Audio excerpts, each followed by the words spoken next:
ডিভোর্সের 1 বছর পর প্রাক্তন স্বামীর একটা এসএমএস এলো।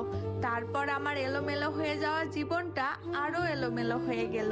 তার ছোট্ট একটা এসএমএস আমাকে এত আঘাত করবে ভাবতেও পারিনি।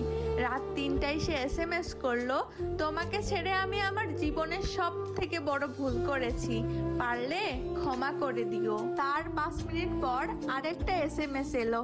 তাতে লেখা ছিল, আয়েশা, আমি আমার আম্মার কথায় তোমাকে অনেক ভুল বুঝেছিলাম, তোমাকে ছেড়েছিলাম। এখন হাড়ে হাড়ে টের পাচ্ছি তোমার শূন্যতা। আমি আজ পৃথিবী ছেড়ে চলে যাব। তাই চির বিদায়ের আগে যে মানুষটার সাথে এত বড় অন্যায় করেছি তার কাছেই সব বলে গেলাম। ফোনটা নীরব হয়ে গেল। আমি ঘুমের ঘরে এসএমএস গুলো দেখে চোখটা খুলে ভালো করে পড়লাম। আমি বুঝতে পারছিলাম না কি করব। এই মানুষটাই ডিভোর্সের আগে বলেছিল, তুই আমাকে আর কল বা এসএমএস দিলে মরা মুখ দেখবি। সুন্দর একটা সংসার ছিল আমার। 8 মাসের সংসারে বাচ্চাও পেটে এসেছিল, কিন্তু তারই আঘাতে বাচ্চাটা রাখতে পারিনি। পরনারীতে আসক্ত স্বামীকে সঠিক পথে আনতে গিয়ে অনেক অপবাদ শুনি। শাশুড়ি তখন ছেলের পক্ষেই কথা বলেছিল। এক রাতে পরকীয়ায় বাধা দেওয়ায় আমার পেটে লাথি মারে। 2 মাসের বাচ্চাটাও নষ্ট হয়ে যায়। ব্যথায় 3 দিন ছটপট করার পরে হসপিটালে নিয়ে যাই। আমি বুঝে গিয়েছিলাম এই সংসার আর হবে না। আমি চলে আসি বাপের বাড়ি। তারপরেও অনেকভাবে তাকে খুশি করে তার কাছে ফিরতে চাই, কিন্তু সে এত বেশি ওই নারীর সঙ্গে মিশে গিয়েছিল যে আমাকে আর সহ্যই করতে পারতো না। অনেক কান্নাকাটি করেছি, কিন্তু মন পাইনি। পেলাম ডিভোর্স লেটার। তারপর সে ওই মেয়েকে বিয়ে করে। মেনেই নিলাম আমি সুখ দিতে পারিনি, তাই চলে গেছে। তাহলে এতদিন পর এরকম মেসেজ কেন?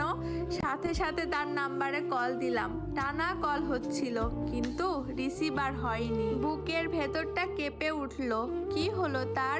সে তো এত সহজে ভেঙে পড়ার মতো পুরুষ না। তাহলে কেন এই এসএমএস? ছটফট করতে করতে রাত 3:30-এর দিকে শাশুড়ির নাম্বারে কল দিই। এই মহিলার জন্যই আজ আমার ঘর নেই, তবুও কল দিয়ে যাচ্ছিলাম।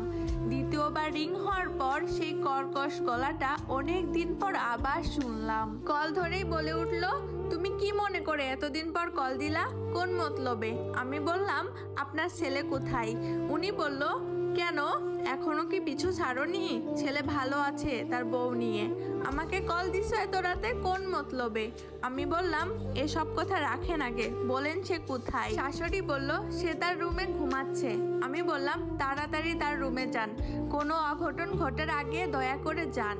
আমি লাইনে আসি। কি মনে করে শাশুড়ি গেল। গিয়ে দরজায় অনেক নক করলো, কোনো সাড়া নেই। অনেকবার জোরে জোরে ডাকার পরও কোনো সাড়া নেই। তখন শাশুড়িও ভয় পাই। তখন অনেক রাত, সবাই ঘুমে। ডাকাডাকি শুনে আমার শ্বশুর, দেবর, পাশের বাসা সবাই উঠে যায়। দরজা ভাঙার শব্দ শুনছিলাম। মজবুত দরজাটা ভাঙতেও অনেক সময় লেগে যায়।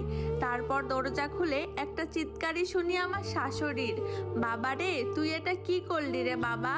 বুঝতে বাকি রইল না, সে আর নেই। সকালের আলো ফোটার আগেই তার বাড়ি গেলাম। বাড়ি ভর্তি লোক। পুলিশও এসেছে। নতুন বউ বাপের বাড়ি ছিল, সেও এসেছে। চোখের সামনে দিয়ে তার দেহটা পুলিশ গাড়িতে তোলে।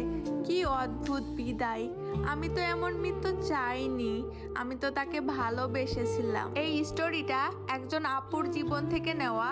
কথায় আসে না, কাউকে কষ্ট দিয়ে কখনো কেউ সুখে থাকে না। এটাই তার জ্বলন্ত প্রমাণ।